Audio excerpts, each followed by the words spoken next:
when you read sex, national origin, when you read sex, when you talk about Title VII, they're talking about sex, femaleness, maleness, whatever. I don't know how that gets interpreted as sexual orientation. No, it's never right to discriminate on the job. That's awful. But that is not, but you got to go fight that fight. So we got to have a moment. I don't think people understand. We got to have a moment of eating the fruit, and we ain't ate the fruit yet. What, Yvette? We ain't ate the fruit? I thought we was eating the fruit. We got that passed and we eating the fruit. No. We ain't ate nothing.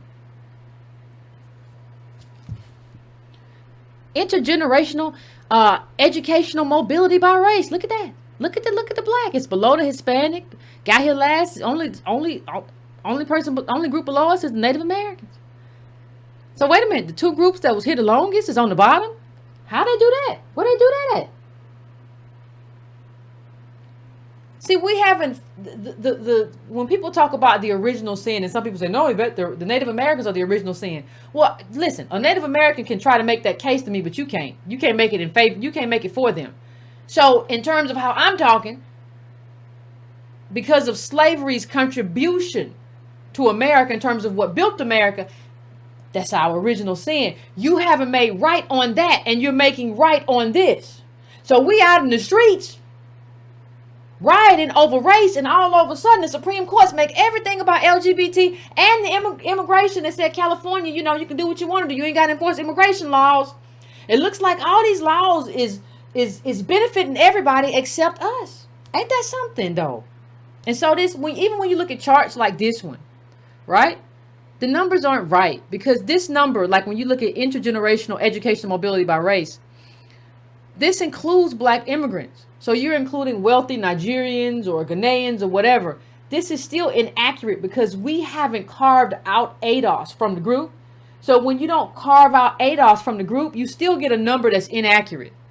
And I don't know how we're living in a world where everything that happened to us, and we have not carved out a space specifically for ourselves, especially politically. I don't know what kind of world we're living in. But let me go back to the Vox article. Just a couple more quotes. Consider, for example, an employer with two employees, both of whom are attracted to men. The two individuals are, to the employer's mind, materially identical in all respects, except that one is a man and the other is a woman. If the employer fires the male employee for no reason other than the fact that he is attracted to men, the employer discriminates against him for traits or action it tolerates in a female colleague. Yes. But this isn't about just in terms of sex, attracted to sex. This is about orientation. Something, by the way, that you can hide. Right? You can't go in you can try to play a non-offensive a black person and say, no, I'm not like those black people. I'm kind of Oreo in what I do. Real little Oreo cookie for you. You can come in there and say like, no, I was raised in Zimbabwe, and I think the American Negroes are ungrateful, and they're ungrateful in all they do. They don't appreciate the white people. You can do all of that, but it turns on something that you can't hide. I'm talking about physically. It turns on something that you can't hide physically. You can't hide race. Now, what's happened in terms of race is that people who are brown and people of color, other than ADOS, have been made white. They always said Italians were kind of dark, were made white, right? We have Indians who are coming here darker than me, way darker than me, and they're being made white. So you have groups that are dark that are being made white. But we have to find out what kind of Negro you are. You're a Negro. Are you ADOS? These ADOS are troublemakers. And you can't hide being a Negro. There is no solidarity. Let that solidarity thing go unless somebody shows to you that they are exchanging and willing to sacrifice, give up whiteness. Because a white gay man is a white man. Just like they talk about how awful Ellen is. That's just a white woman. That ain't well, she's a LGBT. No, that's a white woman. I know a white woman. When I see a white woman, that's who she is. And she behaves that way. That's why she was out there with George Bush. And everybody's like, why is she out there with Bush? They have separate politics. Child, that don't matter amongst them peoples. They don't care about politics. That's just something they do to make you happy. So if there is no solidarity, what happens, Yvette? What happens? What do you think the end game will be? Well, I think everything gets funneled back to them. Let me tell you. When women, remember, if you think this LGBT ruling is going to help Negro LGBT people, let me give you an example. Ask yourself something. How did feminism help black women? Now, did the wealth level of black women go up because they were involved with feminism and supportive of feminism? I'm just asking a question. Now, I'm not saying, I understand we got womanists and even black women who describe themselves as feminists are not like what I think of as the feminists of white women. So I'm not downing black women who identify that way, because when I talk to y'all's feminism is very different than white women, and it's not the same thing. What I'm saying is the wealth level didn't change. So what happened? So here's what happened. So remember, wealth is held in families. It's not held in gender. Wealth is not held, forgive me, children, wealth is not held in the vagina or titties or nothing else like that. Wealth is held in families. So what happened, you saw husbands and business partners say, hey, you go get the minority loan or whatever. Women are getting included now. Feminism, women, I am woman, hear me roar. Women are getting included. Hot diggity dog. So you go get this minority loan, and because you a woman and you a minority, but you my wife and I'm a white man, and you bring that all the way back home. And I'm going to help you do that with your business, and I'm going to run my other stuff over here. It all became a funnel all the way back. All the way back to the white family. There is no white man, white woman. There's only a white family.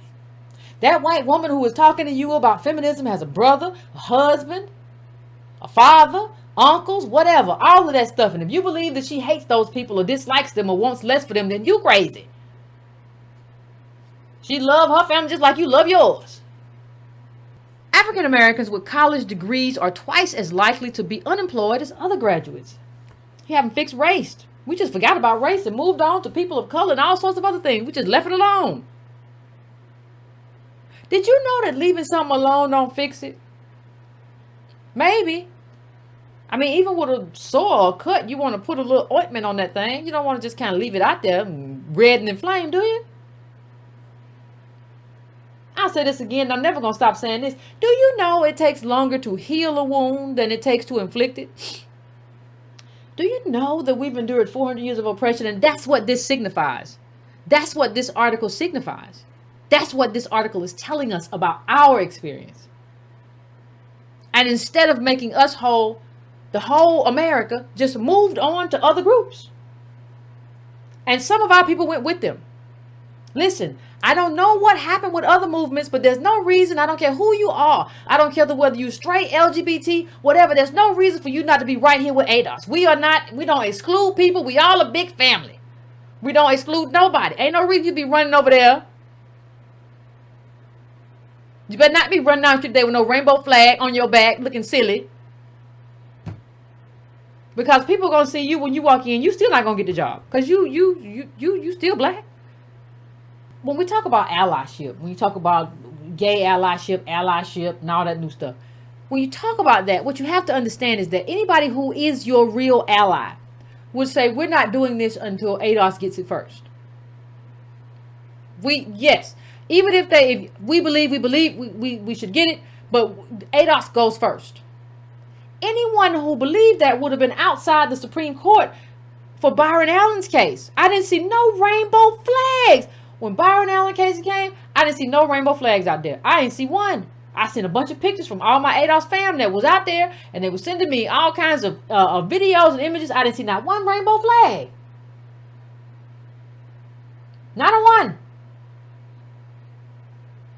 So, it's very interesting to me that I didn't see that. So, I don't know how y'all cry solidarity. Because really, when the Byron Allen case came and it was about the Civil Rights Act, ACC, I didn't see it. Now, they would have tried to use it now. They're going to try to shoehorn into it. But they're not going to come out and fight for it. They're not going to come out and do nothing for it. That's not solidarity. You can't let people steal your whole story. Like the whole narrative. So the whole up from slavery, everybody just made that them. I saw a man today try to talk about lynchings for people of color on the timeline. Let's go to another one. So the gay reparations. That's where we're going. Since 2017, Canada, Ireland, Scotland, New Zealand, and several Australian states have issued apologies to gay and bisexual men and other members of the LGBT community convicted for consensual same-sex activities before they were decriminalized, and have announced plans to expunge the records of their convictions. Canada's apology was preceded by a report written by the country's leading gay rights organization chronicling systemic gay discrimination, and accompanied by a payout of $85 million to the victims of the so-called gay purge. Nobody wants to let us have anything. Everybody just like wants to just use us as like, the doormat to get inside the house. And if you're the doormat that lets everybody else get inside the house, then you get stepped on and you stay outside. Anybody ever like I'm talking about that doormat right outside the door. That doormat right outside the door just catches all the mud. It don't get in the house. And even if you bring your doormat inside the house, it stays right at the door. And everybody else goes and eats dinner and you just catch the mud. And like that's what we get used for. We get used to help everybody else enter America. But we don't get to eat the fruits of America. We're at the door, dirty, muddy, and never get to like be people. A doormat isn't a person. You just get to like be the catch-all. It's kind of what we are, and we just let people just talk.